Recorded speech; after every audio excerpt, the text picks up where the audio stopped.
विश्वानि देव सवितरुर्दुरितानि परासुव यद्भद्रं तन्नयासुव। शं नो मित्रः शं वरुणः शं नो भवत्पर्यमा शं न इन्द्रो बृहस्पतिः शं नो विष्णुरुक्रमः। ओम तेजोसि तेजोमयि ओजोसि ओजोमयि असदो मा सद्गमय तमसो मा ज्योतिर्गमय मृत्योर्मामृतंगमय। ओम जीवेम शरदा शतम पश्येम शरदा शतम शृण्येम शरदा शतम मदीना श्याम शरदा शतम। ओम वेद प्रेमियों, सुधी श्रोताओं, परम सौभाग्य का विषय है कि हम सब संप्रति ऋग्वेद के प्रथम मंडल के 73वें सूक्त की व्याख्या में प्रवेश करने जा रहे हैं। इस सूक्त में 10 मंत्र हैं। ये मंत्र त्रिष्टुप नामक छंद में निबद्ध हैं। मंत्र दृष्टा ऋषि हैं पराशर शाक्य और देवता हैं अग्नि। विषय है विविध रूपों में उपकारी अग्निदेव। अब संबंधित विषय को समेटे हुए मंत्र का प्रथम पाठ हो जाए।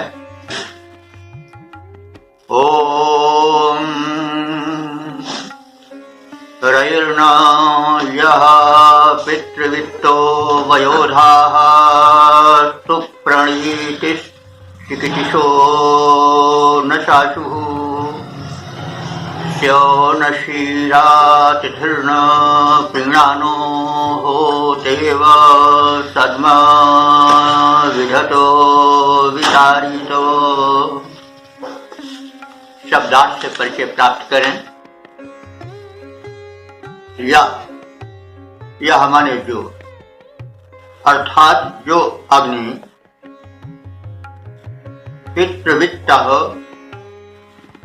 पितृवित्त माने पिता से प्राप्त होने वाले धन की भांति, रई संपत्तियों की भांति, और वय माने अन्न की भांति, ध माने धन धारण कराने वाला है।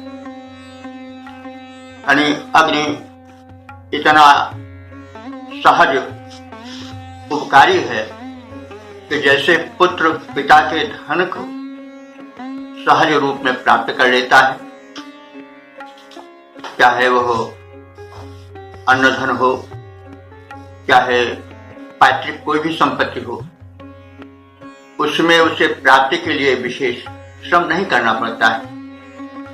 वैसे अग्निदेव इतने निकट के हितैषी हैं कि उनसे प्राप्तव्य समस्त अनुदान उपासकों को सहज ही प्राप्त हो जाते हैं और वे यही नहीं धन को प्राप्त कराने वाले ही नहीं हैं सहज रूप में, वरन चिकित्सु न शाशु सुप्रणीत।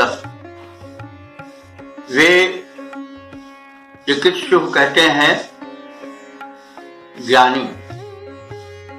कित माने ज्ञान होता है, चिकित्सु माने ज्ञानी। जैसे ज्ञानी उपदेशक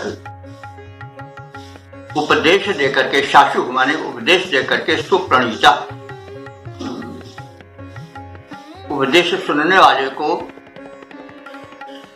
श्रेष्ठ मार्ग पर, उत्तम पथ पर लाता है।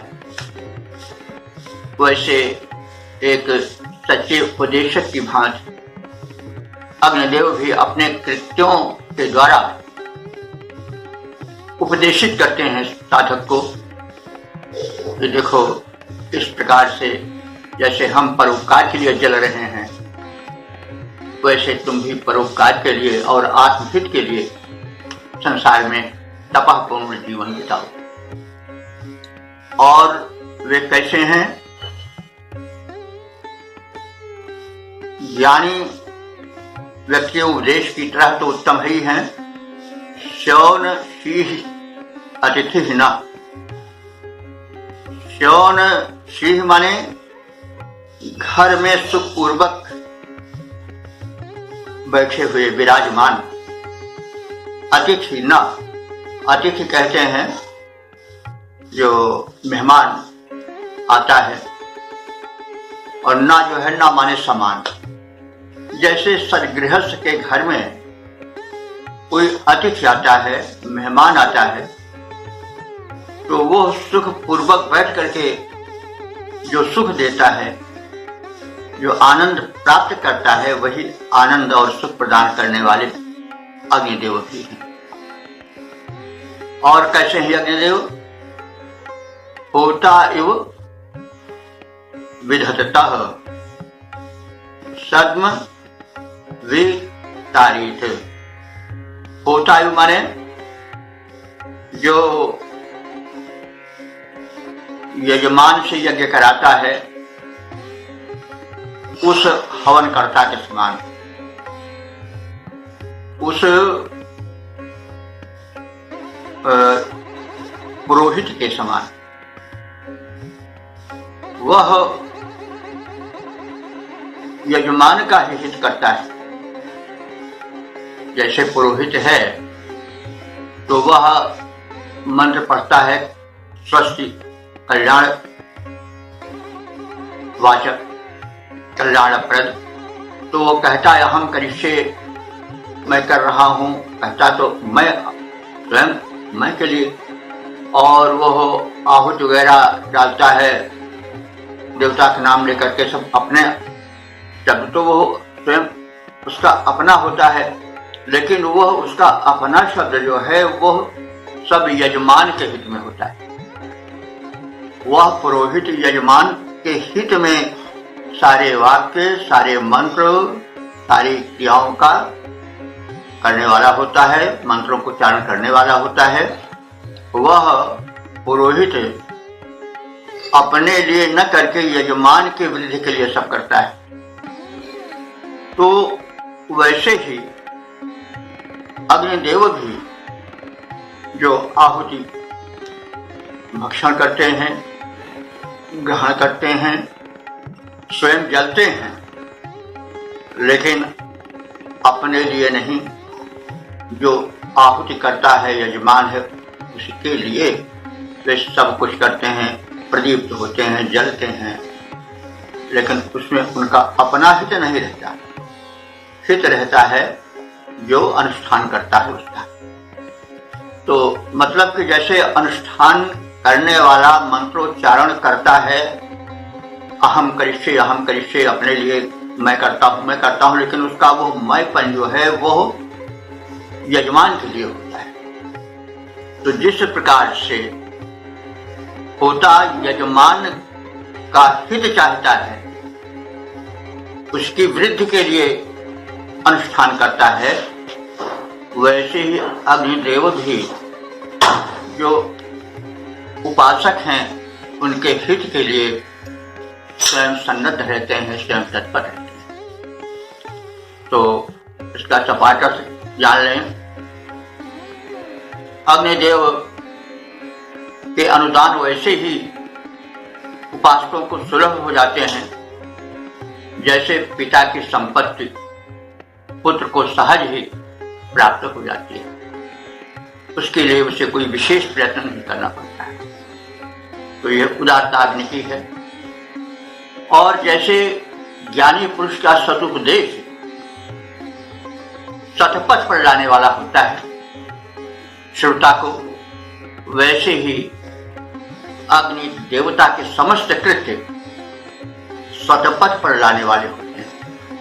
अग्नि जलते हैं तो वो शिक्षा देते हैं कि आप जलो, लेकिन अपने लिए नहीं, दूसरे के लिए जलो। आप भक्षण करो, लेकिन अपने लिए नहीं, दूसरों के लिए करो। अग्नि जो कुछ भक्षण करते हैं, हव्य लेते हैं, हव्यान लेते हैं, प्रोडास लेते हैं, चरु लेते हैं, वो अपने लिए नहीं। यूं तो देखने में अग्नि को डाली जाती है वो, लेकिन वो अग्नि अपने लिए नहीं, उस जो यज्ञ करता है उसके लिए, यजमान के लिए वो सब देते हैं। वातावरण को पवित्र करते हैं, घर को पवित्र करते हैं, यजमान का हित करते हैं। तो इस प्रकार से जो अग्निदेव हैं वे एक ज्ञानी पुरुष के उपदेश की तरह सतपथ पर लाने वाले हैं। और जैसे घर में उपस्थित अतिथि सेवा द्वारा प्रसन्न होता है, उसी प्रकार से सेवक अग्नि के यजमान प्रसन्न होते हैं अग्निदेव की कृपा से। तो यहाँ पर जैसे घर में बैठा हुआ यजमान या अतिथि, यजमान के घर में बैठा हुआ अतिथि यजमान की या जो आतिथ्य करने वाला होता है उसकी सेवाओं द्वारा प्रसन्न होता है, वैसे अग्निदेव सहज रूप से प्रसन्न होते हैं जब यजमान उनको प्रदीप्त करके आहुति प्रदान करते हैं। तो यहाँ अतिथि शब्द का जो प्रयोग है वह अतिथि देवो भव की सूचना देता है कि आर्यों के यहाँ अतिथि की बड़ी महिमा थी और वो अतिथि को देवता की तरह मानते थे। जब वो आता था तो उसकी सेवा करते थे और सेवा करके प्रसन्न होते थे। तो वैसे ही अग्निदेव की सेवा करके प्रसन्नता प्राप्त करते हैं और अग्निदेव स्वयं एक अतिथि की भांति पूज्य होकर के प्रसन्न होते हैं। तो और जैसे होता जो हवन कराने वाला पुरोहित है, उसके समस्त कार्य यजमान के हित के लिए होते हैं।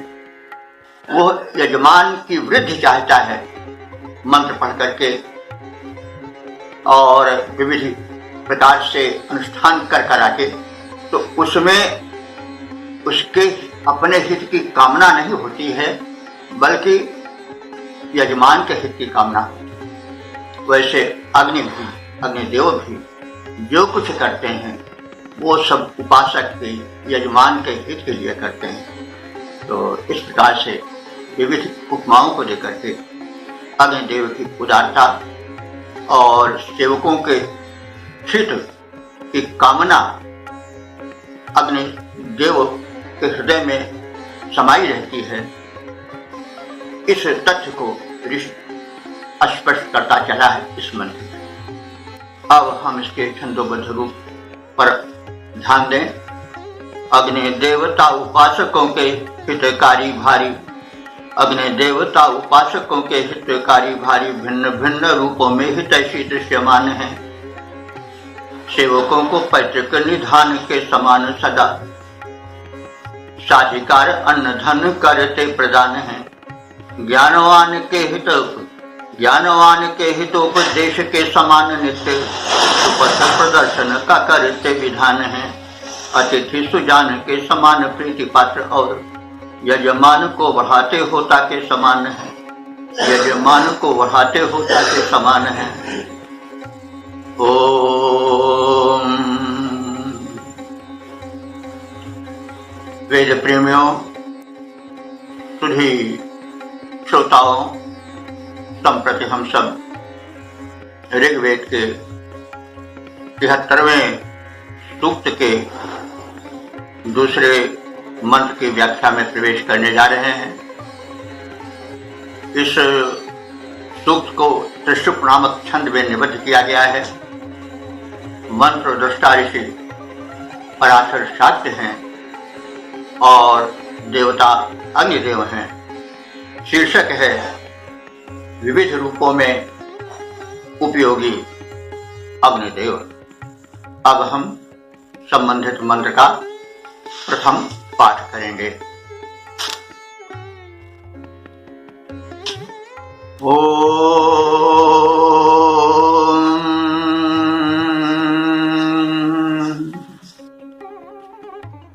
देवो न यः सविता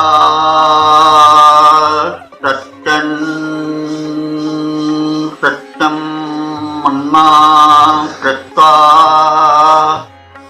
निपाति वृजनानि विश्वा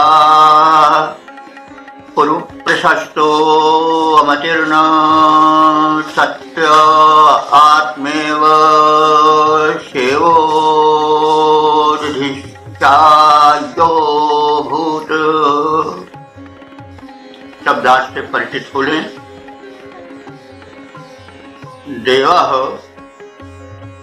सविता न, जो देव अग्नि, देव कहते हैं प्रकाशमान। देवनाथ दानाथ का देवा, जो प्रकाशित हो और प्रकाशित करे वही देव। तो अग्निदेव कैसे हैं? सविता न, सविता माने सूर्य। सविता प्रातः काल का प्रारंभिक सूर्योदय काल का सूर्य का प्रारूप होता है। सविता का बड़ा महत्व है और गायत्री मंत्र सविता देवता को ही समर्पित। तो सूर्य का उदयकालीन रूप बड़ा प्रिय, प्रकाशक, जागरणशील और वैज्ञानिक दृष्टिकोण से भी बहुत ही लाभप्रद होता है तन मन शरीर उपासना आदि के लिए। तो अग्निदेव भी सविता देवता की तरह प्रकाशक हैं और सत्यन मां माने यथार्थ का दर्शन कराने वाले हैं। जो वस्तु जैसी है वैसी सविता देवता बता देते हैं, क्योंकि जब अंधकार रहता है तो जो वस्तु जैसी है वैसा नहीं जान मिलता, लेकिन जब प्रकाश होता है तो जो वस्तु जैसी है उसका यथार्थ रूप का पता चल जाता है।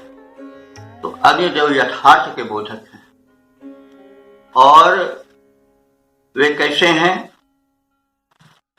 कि कृत्वा माने शुभ कर्मों द्वारा, विश्वा माने संपूर्ण, वृजनानि माने पापों को, निपाति माने दूर कर देने वाले हैं, और उससे माने पापों से रक्षा करने वाले हैं। पाद से रक्षण, पापों को दूर करने वाले हैं और पाप से संरक्षण देने वाले हैं। वे समदर्शी। समदर्शी कैसे? सूर्य अपना प्रकाश सबको देते हैं समान रूप से, चाहे वो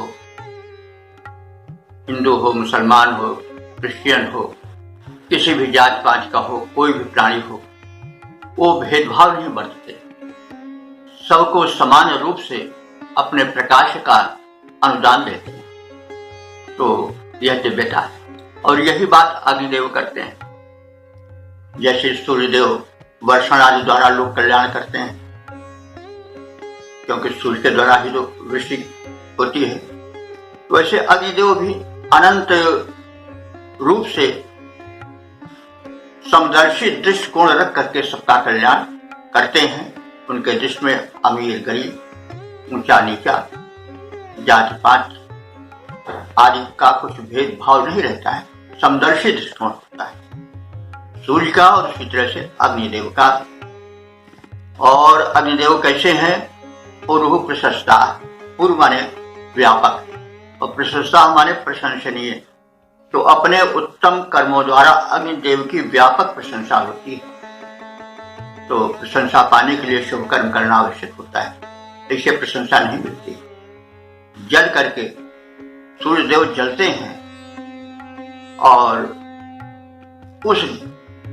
उनकी वो जलन लोक के लिए होती है। वैसे अग्निदेव भी जलते हैं, लेकिन वो अपने लिए नहीं, दूसरे के लिए जलते हैं, और उपकार वृत्ति उनकी होती है, तब उनको यश मिलता है, चारों ओर पूजा मिलती है।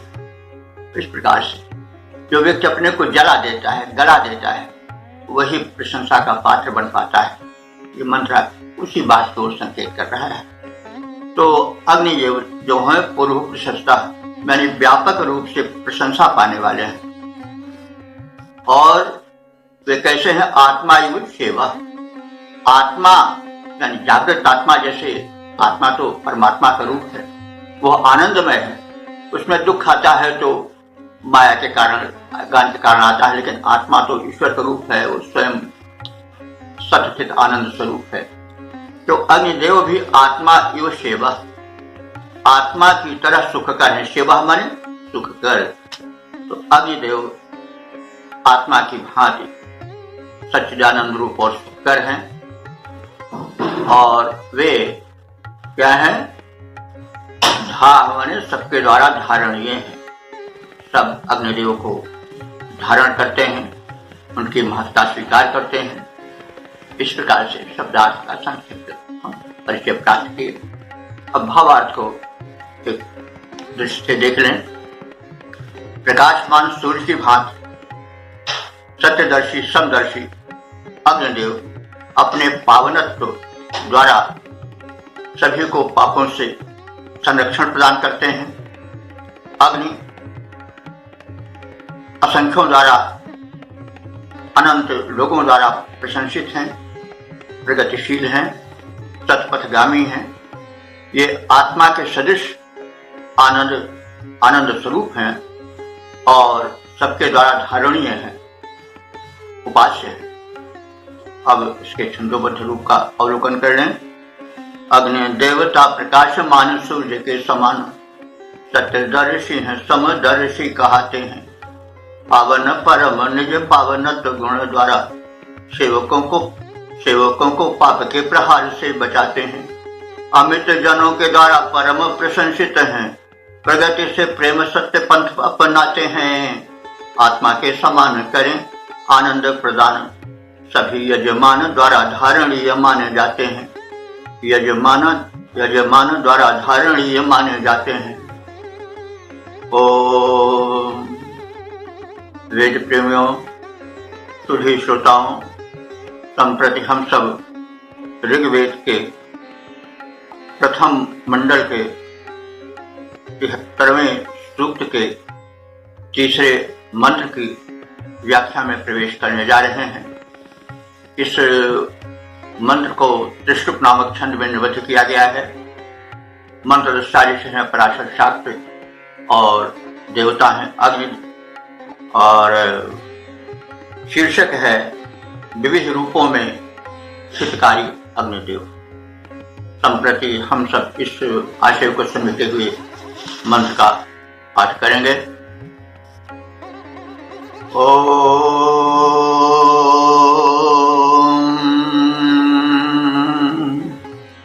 देवो न यः पृथ्वी विश्व धाया उपक्षेति हितमित्रो न राजा पुरः सदः शर्म सदो न वीरा अनवद्या पति जुष्टेव नारी। शब्दार्थ से अर्पित खोलें। यह देवा, जो देव, देव माने जो प्रकाश फैलावे।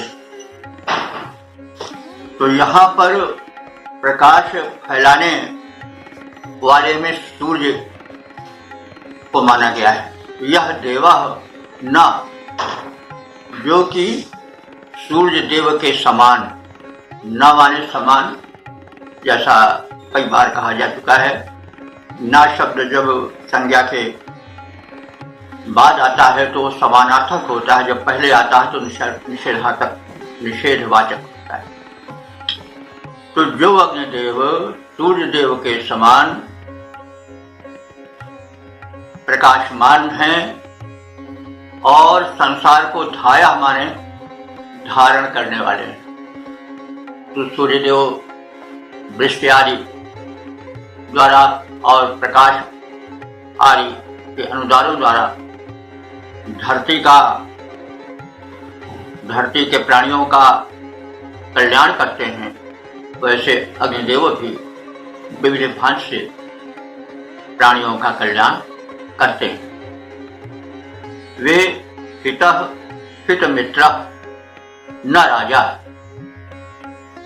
हित माने हितैषी, मित्र माने मित्र, न माने समान, राजा माने राजा नृपति। तो जैसे राजा जिसके अनेक मित्र होते हैं, तमाम राजाओं से उसके मैत्री संबंध होते हैं, तो वो सुखी रहता है। अगर राजा के शत्रु ही शत्रु चारे ओर हों तो वो सदैव शत्रु पीड़ा से त्रस्त होता रहेगा।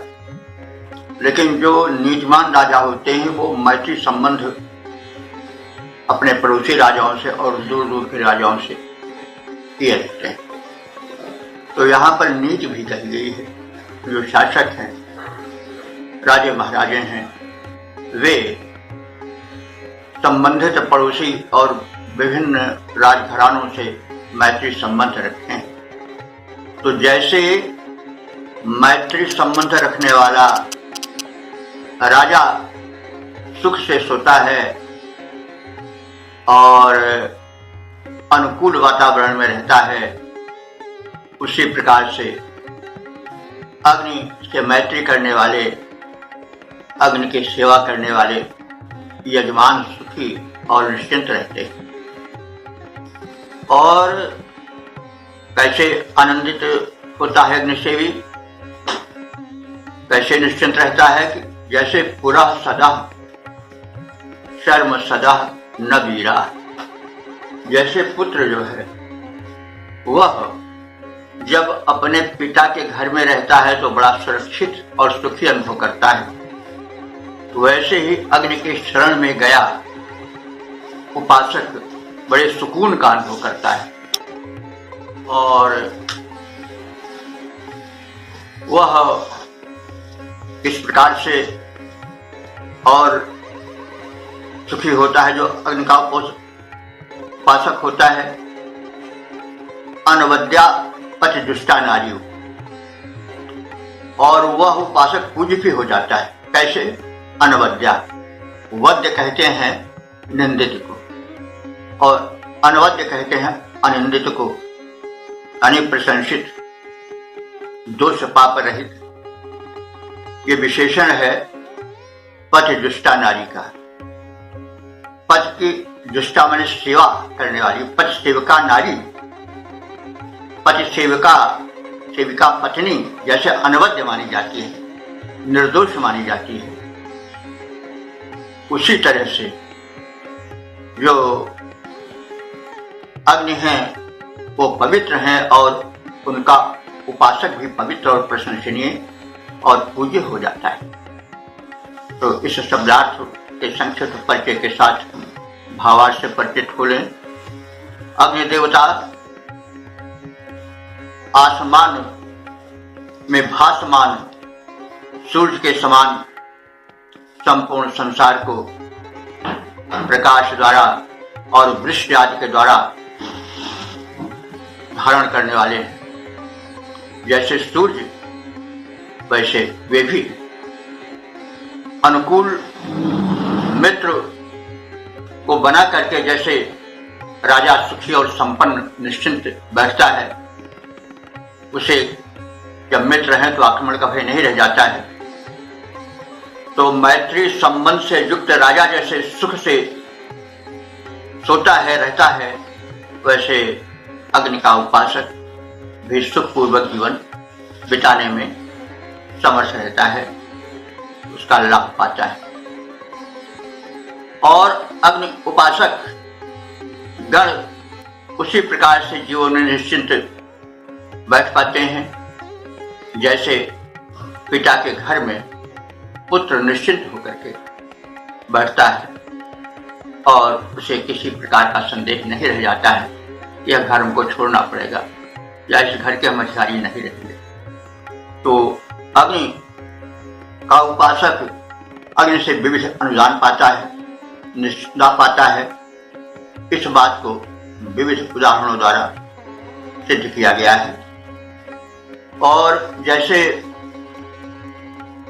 कोई पतिव्रता स्त्री पति सेवा के कारण प्रशंसा पाती है, पवित्रता पाती है, वैसे ही अग्नि सेवक पवित्र और प्रशंसित माने जाते हैं और स्वयं अग्नि भी पवित्र हैं और प्रशंसित हैं।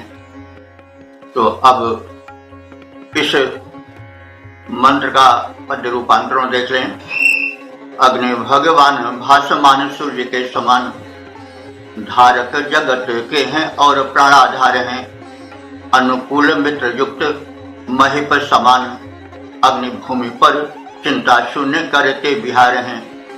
पिता गृह मध्य पुत्र बैठे चिंताहीन जैसे, वैसे अग्नि के समीप बैठता संसार है। पतिव्रता नारी के समान है, पवित्र अग्नि है, प्रशंसनीय महनीय हैं, उदार हैं। ओम वेद प्रेमियों, सुधी श्रोताओं, संप्रति हम सब ऋग्वेद के प्रथम मंडल के 73वें सूक्त के चौथे मंत्र की व्याख्या में प्रवेश करने जा रहे हैं। यह मंत्र त्रिशुक नामक छंद में निबद्ध है। मंत्र दृष्टा हैं पराशर शाक्य और देवता हैं अग्नि। इस मंत्र का शीर्षक होगा उपास्य महिमा मंडित अग्नि उपासकों को संरक्षण और धन धान्य से परिपूर्ण करे। अब संबंधित अर्थ को वहन करने वाले मंत्र का प्रथम पाठ हो जाए। ओम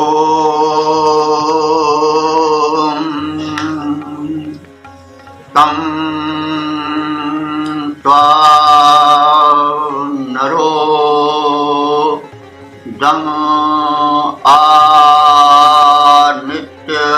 नित्यमिद्धमग्ने सचन्त क्षितिषु ध्रुवासु अधिद्युम्नं दधुर्भूर्यस्मिन् भवा विश्वायुर्धरुणो रयिणाम्। शब्दार्थ से परिचय प्राप्त करें। अग्नि, हे अग्नि देवता, तम त्वा, तम माने उस, त्वा माने तुझको, उस तुझको, जिनका वर्णन, जिनके वैशिष्ट बताए जा रहे हैं। ध्रुवासु क्षितिषु, ध्रुवासु माने उपद्रव रहित, क्षितिष माने भूमियों पर, यानी जहां पर शांति हो, उपद्रव न हो, ऐसी भूमियों पर उपासक गण, यजमान गण तुम्हें दमे,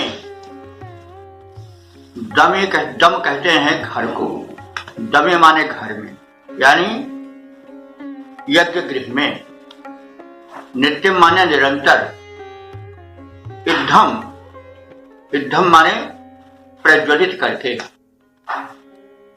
आसचंता तुम्हारी सेवा करते हैं। आ बड़ा है, आ माने समन्ता चारों ओर से, सचंत माने सेवा करते हैं, यानी भक्त गण तुम्हें उपद्रव शून्य शांत स्थल पर यज्ञ गृह में प्रज्वलित कर करके समिधा आदि के द्वारा और इस प्रकार से नित्य प्रति तुम्हारी सेवा करते हैं। और अस्मिन भूर्जुम्नम, अस्मिन माने इस अग्नि में इस अग्नि में उपासकों को भूरि जुम्नम, भुज माने पर्याप्त, जुम्न माने धन वैभव, इस अग्नि की उपासना द्वारा लोगों को पर्याप्त मात्रा में धन दौलत उपलब्ध होती रहती है और अनेक भक्तों ने, उपासकों ने अग्नि से अनंत धन वैभव को प्राप्त किया है। विश्वायु, विश्वायु माने पूर्ण आयु, और हे अग्निदेव तुम्हारी उपासना से लोगों ने पूर्ण आयु प्राप्त की है। रैंग धर्मा, और तुम रैंग माने धनों के, वैभवों के, धरुणा माने धारण कर उसे उपासकों को प्रदान करने वाले। तो हम सब जानते हैं कि अग्नि जो है वह पूर्ण आयु प्रदान करती है। हमारे शरीर में अग्नि अगर प्रज्वलित रहे या साध अगर प्रदीप्त रहे तो ऊर्जा बनी रहती है, और जो विश्व आयु है माने संपूर्ण आयु है 100 वर्ष की, वो हमको सुख कर मिल सकती है। और अग्नि की सेवा से जो स्वास्थ्य रहेगा और शक्ति रहेगी, ऊर्जा रहेगी, तो धन धान्य तो उसके पीछे ही चलेगा। तो इसका अर्थ हुआ कि हम अगर अग्निदेव की सेवा करेंगे, प्रज्वलित कर उसमें आहुति प्रदान करेंगे, तो उस स्वस्थ वातावरण में हमको स्वास्थ्य मिलेगा, पूर्ण आयु मिलेगी और उससे संबंधित धन वैभव मिलता रहेगा। और अग्नि इन सबको प्रदान करने वाले हैं और अपने उपासकों को प्रदान करते आए। तो इस प्रकार से यह शब्दार्थगत अर्थ का संक्षिप्त परिचय मिल गया। अब इसके भावार्थ को सपाट रूप से देख लें। हे अग्निदेव, उपद्रव रहित शांत घरों में उपासक नित्य समिधाएं प्रज्वलित कर तुम्हारी परिचर्या करते रहते हैं। भविष्यान्य रूप में प्रचुर धन परिचर्या में वे तुम्हारे समर्पित करते रहते हैं। हे अग्निदेव, तुम सबके प्राण रूप हो, हम सब उपासकों को प्रचुर धन वैभव प्रदान करते हो। तो इस प्रकार से हमने शब्दार्थ और भावार्थ से परिचय प्राप्त किया। अब पद्य रूपांतरण से परिचय प्राप्त करें। अग्नि तुम हो उपास्य पावन परम पूज्य, अग्नि तुम हो उपास्य पावन परम पूज्य, भक्त करते सदा उपासना तुम्हारी है। शांतिपूर्ण भवन उपद्रव जहां न व्याप्त, समिधा जलाई जाति लोकहितकारी है। प्रज्वलित अग्नि के प्रफुल्ल ज्वाल माल मध्य, डाला जाता है सश्रद्ध हव्य द्रव्य भारी है। प्राण रूप अग्नि त्राण करिए उपासकों को, प्राण रूप अग्नि त्राण करिए उपासकों का। धन धन प्रचुर दो प्रार्थना हमारी है, धन धन प्रचुर दो प्रार्थना हमारी है। ओम। वेद प्रेमियों, सुधी साथियों, श्रोताओं, संप्रति हम सब ऋग्वेद के प्रथम मंडल के 73वें सूक्त के 5वें मंत्र की व्याख्या में प्रवेश करने जा रहे हैं। यह मंत्र त्रिष्टुप नामक छंद में निबद्ध है। मंत्र दृष्टा ऋषि पराशर शाक्य हैं और देवता अग्नि हैं। शीर्षक है अग्निदेव धन धान्य स्वास्थ्य और युद्ध में विजय प्रदान करते रहे। अब मंत्र का प्रथम पाठ हो जाए। ओम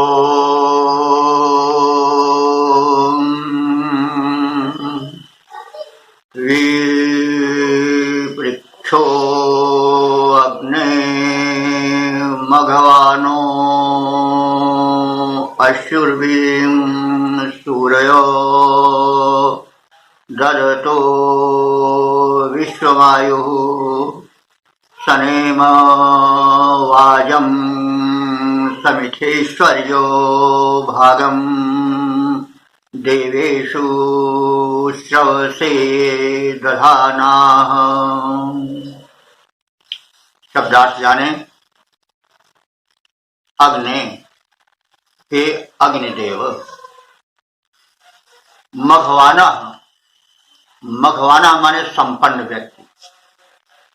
मघ माने होता है धन या ऐश्वर्य, और वान माने जो उससे युक्त हो। तो मघवाना माने वे यजमान जो धनी हैं। प्रेक्ष वे अशयु, प्रेक्ष कहते हैं अन्न को। वे माने विशेष रूप से, अशुभ माने प्राप्त करें। तो हे अग्निदेव, जो यजमान संपन्न हैं वे तुम्हारी सेवा करके और अधिक धन धान्य विशेष रूप से प्राप्त करें। और सूर्य ददतः, सूर्य माने विद्वान ज्ञानी, ददतः माने दानी। तो जो विद्वान दानी हैं वो विश्वमायु भी, विश्वमायु माने संपूर्ण आयु, भी माने विशेष रूप से प्राप्त करें। तो संपूर्ण आयु 100 वर्ष की मानी गई है, तो पूर्ण आयु प्राप्त करें, यानी 100 वर्ष के पहले उनका शरीर न छूटे और स्वस्थ आयु प्राप्त करें। तो वेद मंत्रों के पढ़ने से हमको शतायु होने की प्रेरणा मिलती है, इसमें संदेह नहीं। तो विश्वमायु भी, और तुम्हारे सेवक जो हैं वो संपूर्ण आयु को प्राप्त करें।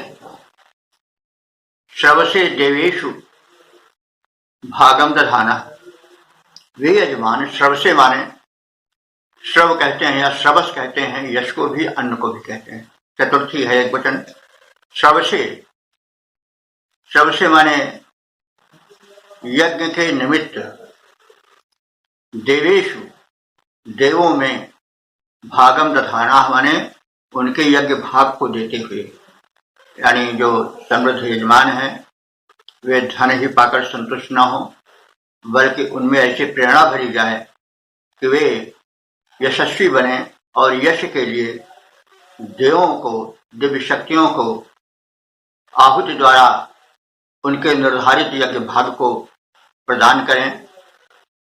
और इस प्रकार से उन्हें यज्ञ भाग प्रदान करते हुए, यज्ञ करते हुए जो तुम्हारे उपासक हैं वो समिथेषु, समिथ कहते हैं युद्ध को, समिथेषु माने युद्धों में।